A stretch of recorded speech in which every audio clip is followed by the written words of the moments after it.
Welcome to Afternoon Light, the podcast at the Robert Menzies Institute, hosted by Georgina Downer. Figures from Robert Menzies and Harold Holt, Keith Murdoch and Frank Packer, Ian Potter and Sydney Meyer are well recognised for their roles in shaping Australia through the early to mid-20th century. All, of course, are men. But there were many significant female figures of the era whose efforts to define and establish modern Australia deserve recognition. One of these remarkable women was the Victorian philanthropist Mab Grimwade. Joining me to discuss Mab is historian Thea Gardiner from the University of Melbourne. Welcome to Afternoon Light, Thea. Thank you. Thank you so much for having me. It's such a pleasure to be here.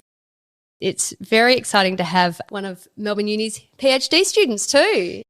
Yes, almost finished. Finished in, I think, September. So yeah. Yes. Yeah. Well, it must feel very exciting to be reaching that finish line. Oh, absolutely. But also terrifying because who knows what's going to happen next. Well, you are now an author. That's You've true, written a yeah. biography of Mab Grimwade, which That's is true. fabulous. So, I'd like to start off by asking you to first describe who is Mab Grimwade for those who haven't heard of her. And I guess particularly our audience outside of Melbourne may not be very familiar with Mab. Grimwade family, Yeah, the more Grimwade broadly. family. Yeah. Well, so the Grimwade family, one of these very influential 19th, 20th century Australian families.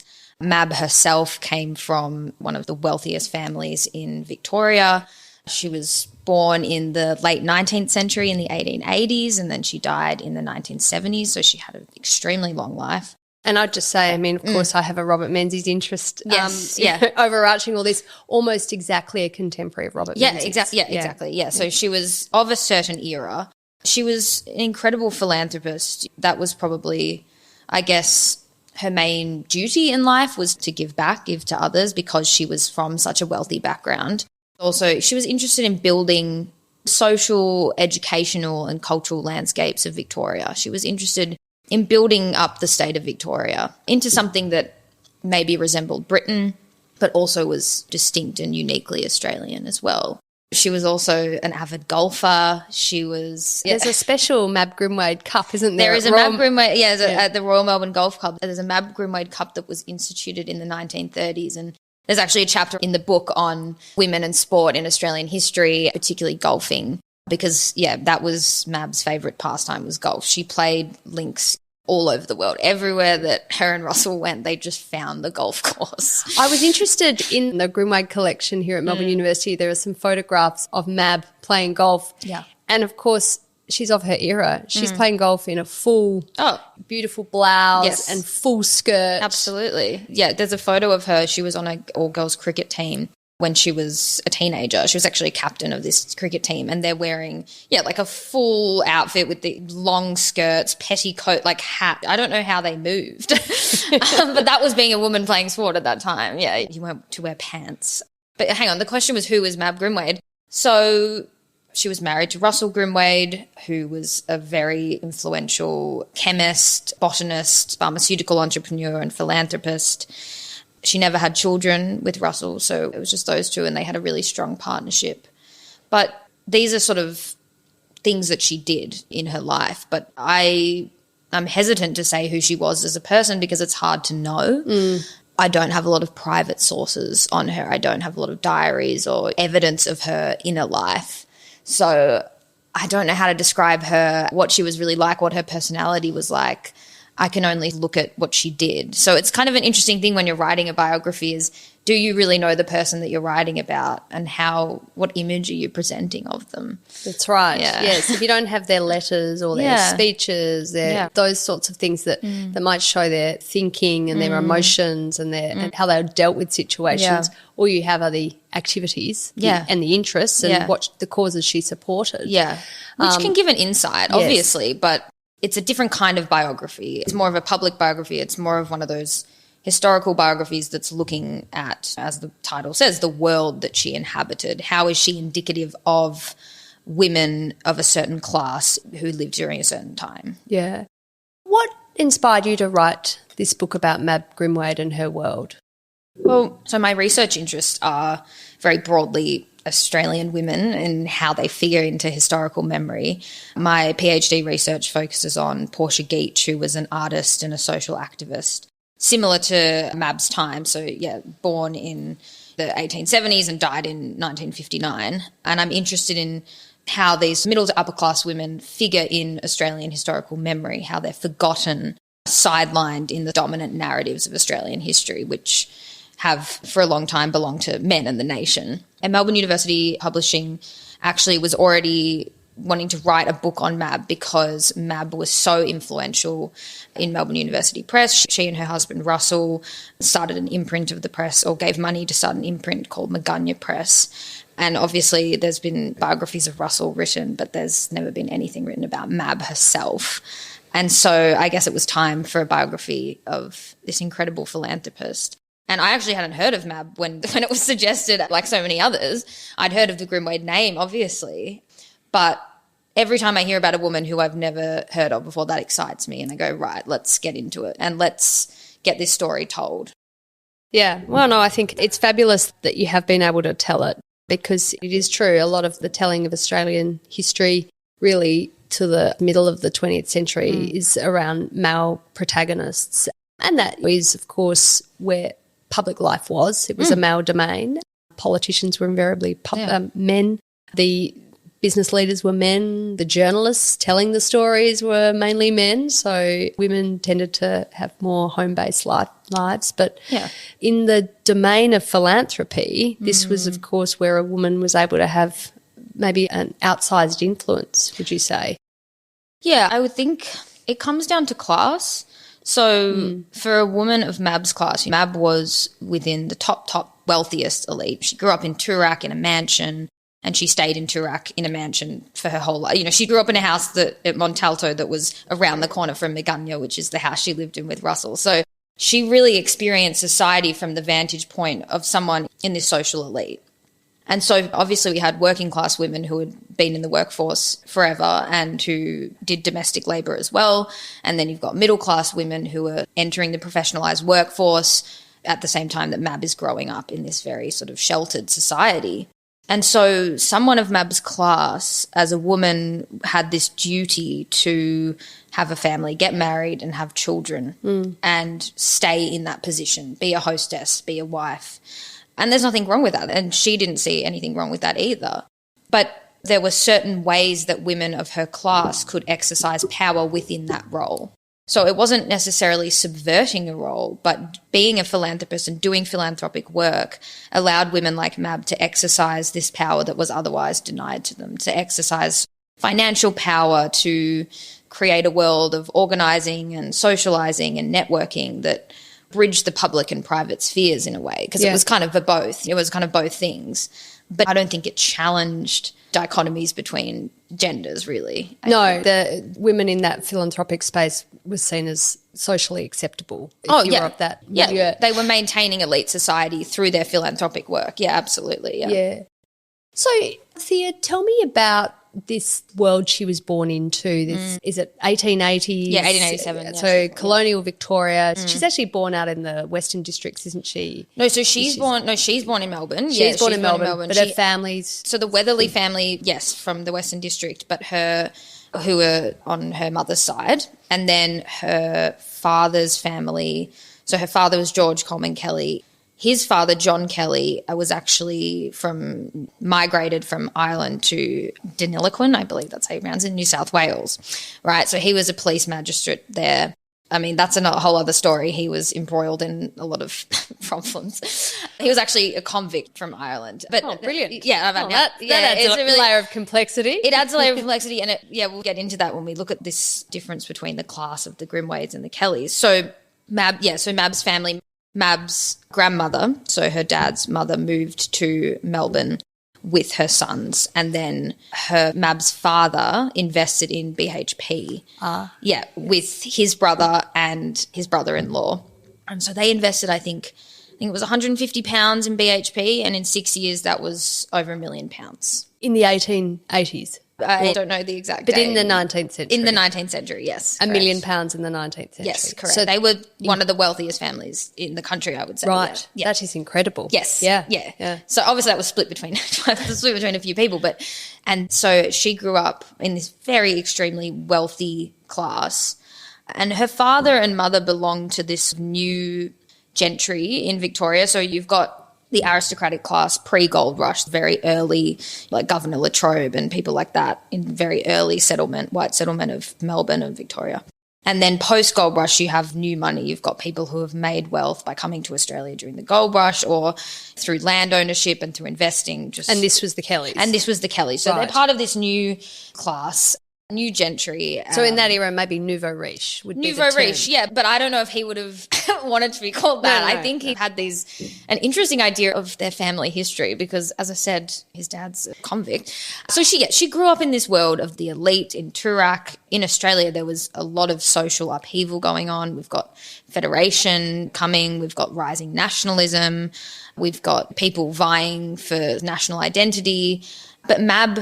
Obviously, there was a lot of social upheaval, but Mab was living in the confines of her own world. So I don't know how much she's engaged with that as a teenager. She did go to school in Edinburgh, though, didn't she? She did, which is interesting. Was that common for girls of that era to go? I mean, that's a huge trip for a little girl. Yeah, it was actually very common for genteel girls. So her mother's from Edinburgh, which is why they went. The family actually went to Edinburgh and then she went to French school in Edinburgh. But it was common for girls to finish their education or at least have some part of their education overseas because that was seen as it's a well-rounded education to go off, especially to England or Scotland and finish it off there. This is the idea of a finishing school. Yeah, kind of. Yeah, but it's interesting because she actually didn't go there to finish. She came back to Melbourne to finish school. But yeah, it's that idea for the very, very upper-class girls, which that was seen as a well-rounded education. Yeah. So she finishes her education and then she quite quickly meets Russell, her husband-to-be, but it's not straightforward, which I find fascinating. I love that they're obviously deeply devoted to each other throughout their marriage, but the early part of their relationship wasn't straightforward at all, was it? Yeah, it would actually make a good TV show, their romance. They met, really, really soon after so she's finished school, and for a woman, she's highly educated. She can speak many languages, but, she doesn't go on to do any secondary, tertiary education. Which was quite common. Which was very common, yeah, exactly, especially for someone of her class. Yeah. Her options were, okay, so now I'm going to get married, basically. And so she meets Russell when they're sort of away with friends and family at a family property, the Weatherly family, and they fall in love, obviously. Was there a big age difference? Yes, I think he was 29 when they met, and I believe she was 21. So, yeah, like a fair. For that time, I don't think it was. No, not dramatic. No, not dramatic. And obviously they really got along, and then he proposed to her. And she originally said yes, obviously, because she was in love with him. And then she actually recanted that and said no. And she went overseas to Southeast Asia with a friend, unchaperoned, which was not common for a woman of that time, especially of her class, and then came back and accepted him. Yeah, so there is a story that Mab's dad, and I'm not sure if this is 100% true, but this is a story that Mab's dad didn't agree with the marriage because Russell's family's wealth came from trade and Mab's family's wealth came from investment. Right. Yes. Seems a fairly arcane difference. It makes no sense because when you look at George Kelly's family history, one generation ago, his father's convict fleeing Ireland, and now he's got this distinction which is harkening back to 18th century Britain, like, oh, you're making your money in trade. It's a very interesting, distinction that he's making, especially because the Grimwades were one of the wealthiest families also in the country. Yeah. So when she breaks off the engagement, goes to Southeast Asia, then comes back and resumes the engagement, what's the reaction of her family? Was it difficult for her? Because that would have been quite a brave decision if you're going against the wishes of your father in the early 20th century. I think it might have been the only time Mab ever went against the decisions of really defied expectations of her gender.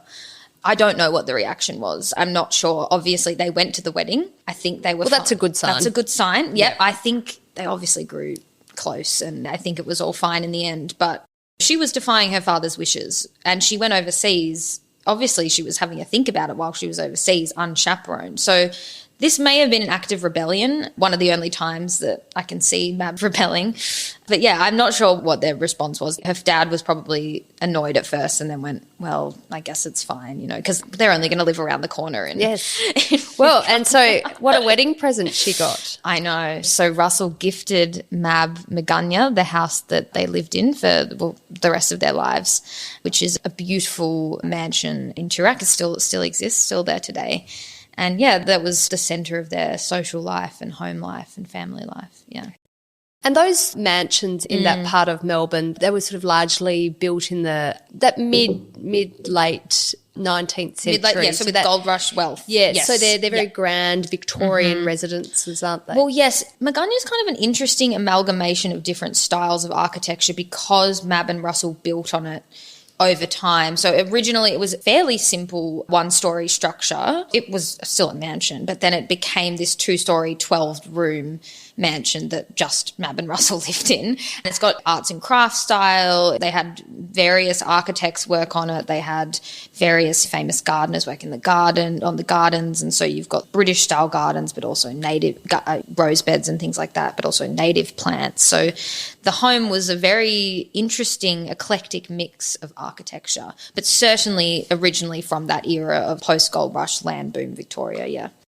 I found it very interesting reading around your book and the story of Mab, but also of women like her and men like her, of that social milieu, their view of Australia and their kind of quality of Australian nationalism was so interesting, and their sense of what was Australian identity that was obviously heavily linked to Britishness, but also had a unique Australianness. I mean, even the naming of the house, Magunya, is an Indigenous name. My home, yeah. But I understand it's from New South Wales Indigenous tribe. Yes, it is. The Jarraq tribe. Yes. And I thought that was interesting too. Yeah. So there's a co-opting of Aboriginal names for houses, for grand, Victorian, very British-looking houses, but, you know, also not necessarily of that area. Was that a distinctness of Australian identity that, you know, we were people of British lineage, but we also live in this land with this ancient people with their ancient languages, and we want to incorporate that into who we are and how we're represented to the world. Yeah, I think there's definitely it is this very interesting form of nationalism because it's what I call in the book conservative nationalism. It's one that, as you said, is very linked to British imperialism. They want to maintain imperial loyalty. They feel very connected to Britain as the centre of empire. But they also want to create something that's uniquely Australian. I mean, after Australia federates in 1901, they want to create something that's uniquely Australian, and they want to look at what's in Australia that makes this a unique country. And one of the main ways that Mab and Russell invested in this is through botany and through conservation of native plants. Russell extracts eucalyptus oil. That's one of his sort of big industries. And they're both in the Native Plants Preservation Society. Russell works with the Botanic Gardens, preserving native plants. So they're very interested in, preserving and conserving things that make Australia unique, things that are unique to Australia, but they're interested in combining that with British culture as well. It's this interesting combination of the two. You say in the book that the Grimwades represented a romantic view of Australian exceptionalism extricated from the histories of First Nations people, which, I mean, I found fascinating because that idea of Australiana, it's really kind of out of favour totally out of favour these days. But this idea that we have these pioneering explorers and pastoralists and industrialists. So I think you name people like Captain Cook, John MacArthur, of course, the original Frederick Grimwade, the industrialist. These are people who are representative of Australia, things that are uniquely Australian, but they also the British connection. Yeah. But then this sort of Australiana, the native plants, the Indigenous names, the kind of those images of Indigenous people, that in some the of collection. in their collections absolutely. that they're collecting. This is our nation, but through the eyes of people who are so proud of empire. Yeah, it's really interesting, and it's very complex as well, obviously. I mean, I don't know what their relationship was with First Nations people. I don't know how they viewed First Nations people, but there's certainly their collection and I suppose their view of Australian history is based on a mythologised history of these great pioneers. I don't know what they thought about frontier wars. I don't know what they thought about, who knows what they would have thought about this idea of genocide. I mean, I can't imagine what their response to that would be. But there's definitely this, I don't know, this idea that we need to champion things that are Australian and that are uniquely Australian. But really, I don't know what their position was on First Nations people. They probably didn't have much contact because they didn't have much contact, exactly. They lived in Melbourne. They lived in Melbourne, and I think, Yeah, I think their collection and their idea of Australian history was certainly based on, based on some truth, but based on real artifacts and real images. But it's telling a story of Australian history that is in some ways extricated from First Nations history. Yes. Or at least it sees it through the lens of the white settler, the lens of the British settler, the British explorer. Yeah. One of the fascinating things, I must say I didn't know this, that I was discovering preparing for our chat today was that Russell Grimwade, he purchased Captain Cook's cottage. Yes. And brought it out from Great Ayton. Have I said Ayton, that? Ayton, I'm not sure. Ayton, in North Yorkshire. Yes. And then obviously rebuilt it in Fitzroy Gardens in Melbourne, where it remains today. Brick by brick, brought it over. Yeah, absolutely. I was looking at it the other day and I was like, oh, Russell brought that over. Yeah, it's pretty amazing. Huge. I think he was... Look, I'm not sure Mab's role in that. I actually don't know. I'm sure she would have supported it. But he was obviously... He felt a duty to cultivate this nation's history. And I think, that's a testament to their collection, their homes. And, he wanted to preserve a way of life and he wanted to preserve a national history. And I think, moving Captain Cook's cottage was a huge part of that. And obviously it still today cultivates a lot of tourism and, it does tell a certain story. Obviously it's vandalised today on Australia Day and things like that, which shows kind of where history has changed over time. But, it was a very significant thing that he did in moving it brick by brick across oceans. I know, it's kind of crazy. But, yeah. And the other things they collected, obviously the native plants and then quite a lot of 19th century artwork. Yep. There's a very famous one of William bushrangers. Strutt's bushrangers, or bushrangers, I think. Yeah, that's a fascinating work. It's a couple of some bushrangers holding up some travellers on St Kilda Road, and it was painted by a British man who came to Australia for maybe a decade and then went back to Britain. And so he's painted again this mythological idea of 1850s gold rush Australia. That's probably their most famous work, and it's an incredible work. But they had Rembrandts and things like that as well. So it wasn't just Australian artists. They had European artists as well, and that was reflective of the fact that they travelled pretty constantly throughout their lives, built their collection on their travels. And they were quite deliberate about it. Do you get that sense, or was it just opportunistic? I think both. I think they were deliberate, but I also think if they were it seemed through their travel diaries that sort of everywhere they went, they would go to the antiques, or they would try and find things everywhere they went. But I do think they were crafting a narrative of Australian history through the artefacts of Australian history, prints, books, things like this, botanic specimens. But then also they had interests that were outside of Australia too. So maybe they weren't as deliberate in procuring those items, but I'm not 100% sure.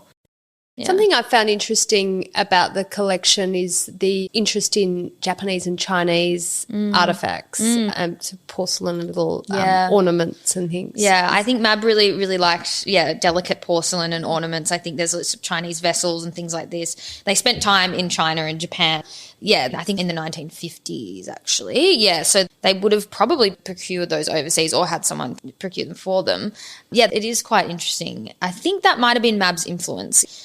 It is hard to say how much influence Mab had in the collection. Elisa Bunbury who's the curator of the Ian Potter collection, she wrote a book called Pride of Place, and she speculates, well, how much can we know of Mab? How much can we see of Mab in this collection? And part of that was, the Chinese vessels. She loved porcelain and English glassware and floral still life. She was very big. She loved floral arrangements. That was sort of one of her main interests, was floral arranging. So we can see traces of her in the collection. But again, it's hard to know. It's hard to know because I don't have that written information. Yeah. Was that unusual for someone like Mab not to keep letters or write a diary? Well, or is it just depends on the person? We have travel diaries, which are quite formal, but those are the diaries that we have of hers. And then we have letters from when she was a teenager that she wrote when she was in Edinburgh. And I think she probably did write letters and have diaries. I think she got rid of them all and didn't want people to know about her life, basically. I think she was a very private person, and as a result there is very scant archival material on Mab. So the book was piecing together, and this happens when people are writing biographies of women, this happens all the time because women don't have large public archives often. I mean, some of them do, obviously. Like someone like Vida Goldstein, for example, has a large public archive. But someone like Mab, even though she was extremely wealthy, she doesn't. Well, she wasn't an activist. So she wasn't an activist. She wasn't a public person. Yeah. No, absolutely. Yeah. She was a private person. She didn't want people to know really what – she wanted to do things behind the scenes, which kind of makes her even more interesting because, you know, what's going on. But, yeah, I think maybe she got rid of letters and diaries. And so whatever – I just had to piece together her life with what she left behind. Yeah. So in terms of her activities and her philanthropic activities, what was she focused on? What were her interests and where was she spending her energies? So Mab grew up in a world where noblesse oblige, this idea that you had a duty if you were wealthy to those less fortunate. So that was also backed by this Christian moral duty to do good and to do things for those who were deemed less fortunate than you, right? So she grew up in a world like that.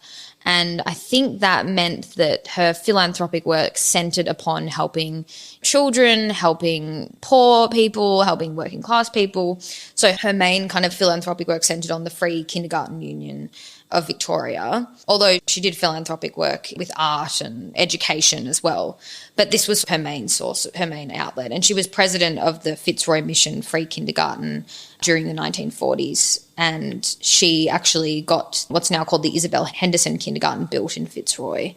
So she was really part of this movement to have free kindergarten for children under 5, basically, and also train kindergarten teachers. So that was probably her biggest kind of philanthropic work, was within that movement. And also I understand for the Red Cross and the Victorian Association of Braille Writers. Yes, she actually, there's a letter from Helen Keller. There is in the book, wow. Yes, thanking her for her donations. I actually don't know why she was, she put a lot of money towards the Braille Writers Association. I don't know where that comes from. I tried to figure it out, but it must have just been a cause that she was interested in. But, yeah, there's a letter from Helen Keller thanking her for her donations for the work. Yeah. Oh, which is absolutely incredible. Yeah, it's pretty amazing. But, yeah, so she was interested in providing relief when the First World War broke out. Women of Mab's class were very interested in helping in the ways that they could. So donating to the Red Cross, knitting campaigns, thrift campaigns, things like that. Do we know what she did during the First World War? Well, she donated socks and cigarettes and things like that to soldiers. She wrote a letter to the paper saying, we're going to send these items off to the boys and on the front, or whatever. She didn't say it like that, but yeah, which will probably be more helpful than what the Red Cross is sending. So she does a bit of a dig on the Red Cross, actually. Okay. But then she was part of the Red Cross during the Second World War as well and donated, and I think throughout the rest of her life too. Yes. So this was an era that impelled a lot of women into philanthropic work, especially the war, both the wars, yeah. And what about the Grimwade's involvement with Melbourne University? Because I found that really interesting that they were deeply committed to this institution. We're sitting here in Melbourne University today. Yeah. And how common that was for philanthropists to attach themselves to a university. I mean, you sort of feel like that was something the Americans do or the Brits do. They really, they have big endowments for universities. Yeah. But it's not such, I'm not so familiar with it in the Australian tradition, but the Grimwades had this commitment to Melbourne University particularly. Yes. And there's so many legacies today that we experience because of the Grimwades philanthropy, and, of course, Ian Potter is another figure. Yes, yeah. Russell went to Melbourne University, and so I think that's the initial connection. But they both, again, it comes from this idea of building Victorian society, and for them education is probably the most important way to do that. And sort of nation building too. Nation building too, of course. Because they're in early, I mean, this is the early part of modern Australia. Absolutely, and, a lot doesn't exist that we take for granted today. Yeah. So how do you get to today? Yeah. And you build one of the best educational institutions in the world. So, that was part of it. It was part of nation building. It was part of, particularly building in Victoria, one of the foremost institutions. And I think, both of them had a commitment to that. But it definitely comes from, I think, Russell's background with the university. But Mab had her own fundraising within the university. She organised the International House Fete, which raised, I think, something like £7,000 for International House in the 1950s. And she was part of centenary committees and things like that. And then she eventually was the reason that the Russell Grimwade Biochemistry School was opened after he died. So she was hugely, hugely involved at the university. And as you said, she and Russell provide funding for what becomes known as the Magunya Press, the imprint of Melbourne University Press, which still exists to this day. Absolutely. And then there's the Russell and Mab Grimwade bequest to the university. Yes, the Magunya Fund and Bequest is what it's called. So they didn't have children, as I've said, and they were writing up their wills.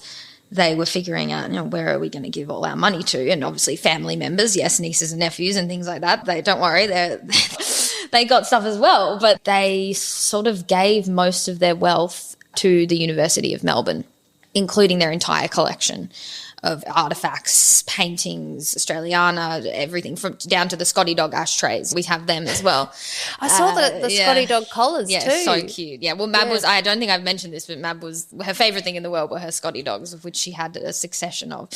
And in the book, there's a lot of really beautiful photographs of Mab with those dogs. I have forgot to mention that there is this huge collection of photographs that Russell took of Mab and of the two together in their trips. There's hundreds, if not thousands, of photographs. So that's been another amazing source, and it's why the book has so many beautiful photographs in it of Mab in sort of different situations. But what was the question again? The bequest. The bequest, yeah. So, they gave pretty much almost their entire fortune to the University of Melbourne, which has allowed the university to put money into lots of different projects, and it's also given the university this incredible collection which gets used every single year. I think it's like honours students do projects with the collection every year. Elisa Bunbury looks over that. But yeah, it's an incredible thing that they did, that they've given to the university and to Melbourne University Publishing as well. I think, the university wouldn't be what it is without it, I don't think. But the university was given the house, Magunya, yes, but it sold it. Why was that? What was the reason behind selling the house? Was it? I think the upkeep might have been too expensive. Right. Couldn't have been school for historical and philosophical studies. Oh, well, that would have been great. No, they wanted to use it to house part of the press actually for a while, and then they wanted to use it to host dignitaries, or even the Prime Minister at one stage was meant to use it as their home, and when they came to Melbourne. So it had all these iterations, and then the university eventually just sold it. I guess, used that money again to facilitate the university buildings and things like that. So, it was an interesting period after Mab died. When you were writing this book, Thea, did you reflect on the role of some of Mab's contemporaries, other female philanthropists of the age? I mean, was she just one of a series, or was she pretty unique in the contribution she was able to make? No, I think she was very indicative. I think Elizabeth Murdoch, Alice Creswick, Lady Janet, Lady Clark, there are so many of these women. Obviously, it's a small group, but I think mostly every single one of these women who belonged to the very elite and who were the wives of these very influential men, they all found their own ways to exert power and to give back to the community. I think that became one of the main parts of their lives in a lot of ways. They all sort of belonged to the Alexandra Club or the Lyceum Club, and they would network and meet and share ideas and fundraise. It was a community of women. And I think, look, perhaps Mab was exceptional in that she really did dedicate much of her time to different causes, but I do think she's, indicative of this certain type of woman for sure, absolutely. And do you get a sense that these women were trying to affect some change on Australian society through their philanthropic work? I mean, they were obviously fundraising to make things happen, so to establish a kindergarten, for example, in Fitzroy, or to help the Red Cross do good works, or to help more Braille books be published and the like. But was there a socially progressive agenda there, obviously within the confines of their kind of milieu? Yeah, that's an interesting question. Socially progressive, I'm not sure about, maybe. I think they definitely wanted to make concrete changes in the way that they could in terms of helping those people that were less fortunate than them. I think also in their work in terms of being part of the National Gallery Society, the National Trust of Australia, these other organisations that they donated to, they did want to create this high culture in Victoria as well. So they had these sort of perhaps socially progressive activities, but at the same time they wanted to create an elite culture that they belonged to and a thriving culture in Victoria. And I think Mab was a huge part of that. She was part of the National Gallery Society, the Victorian Artists Society throughout her entire life. So it was as much about providing relief to those less fortunate as it was about creating maybe a cultural elite in Victoria as well.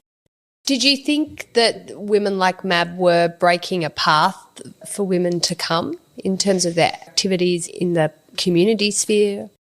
It's hard to say. I think Mab and her peers were pretty comfortable with the society that they were in. They were comfortable with the roles that they had.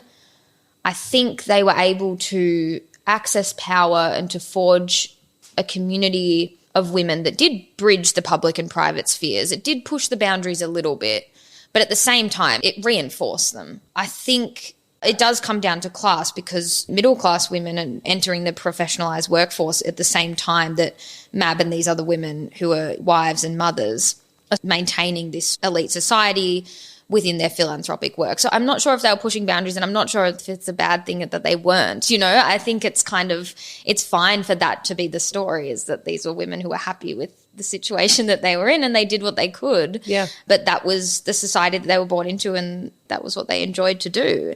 I'm not saying it didn't take a skill set, a specific skill set for organisation and fundraising and meetings and things like that. But were they pushing boundaries? I don't necessarily think so. Do you think, though, they were able to change the idea of using the home as a platform for good works, for example? Yeah. I mean, they were able to open their homes up Yeah, for that's true. fundraising and bring the public into that private sphere, which maybe otherwise hadn't been the case in the past. Yeah, no, that's true. The home becomes, again, this space where the public and private are bridged. They're using the home. For example, Mab held a dog show at her house, or that might a horticultural show or a hat parade, things like this, where you're fundraising for the community and you're inviting the public into your home for what is a social event, but was also a networking event, what is also a fundraising event, what is also, they're creating connections, they're also building social status, they're building social capital. So the home does transform into, I guess, a utilitarian place as well as social space. So yeah, there is a shift in that way. But again, it's still operating within this very well-defined elite, well-defined kind of hierarchy, I think.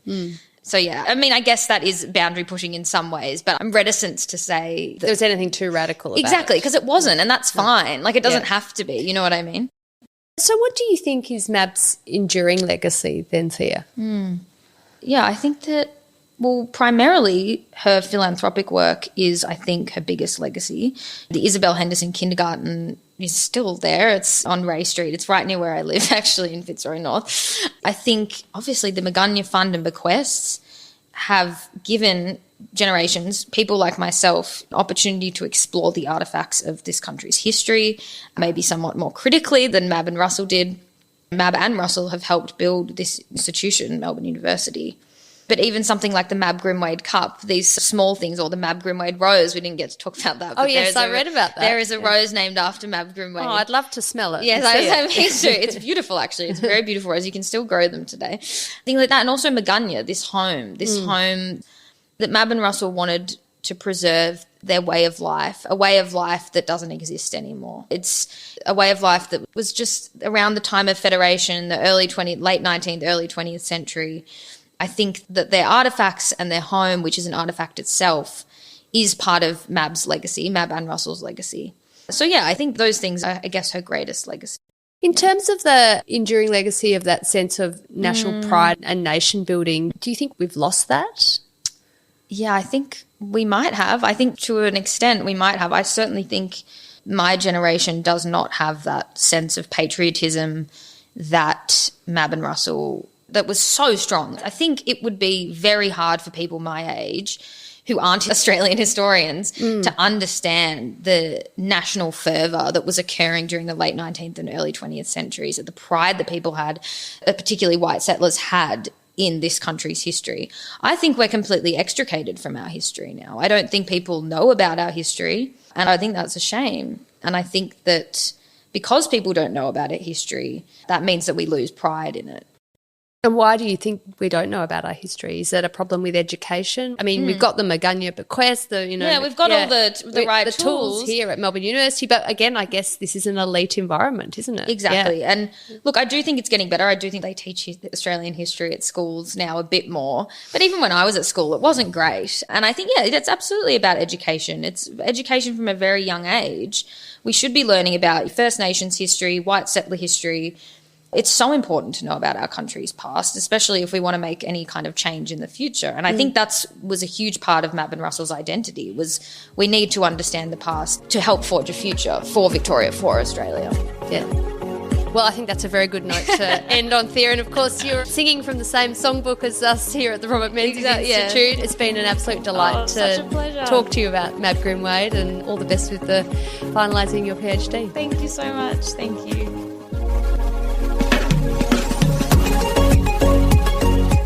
That's it for this week's episode of Afternoon Light, the podcast of the Robert Menzies Institute.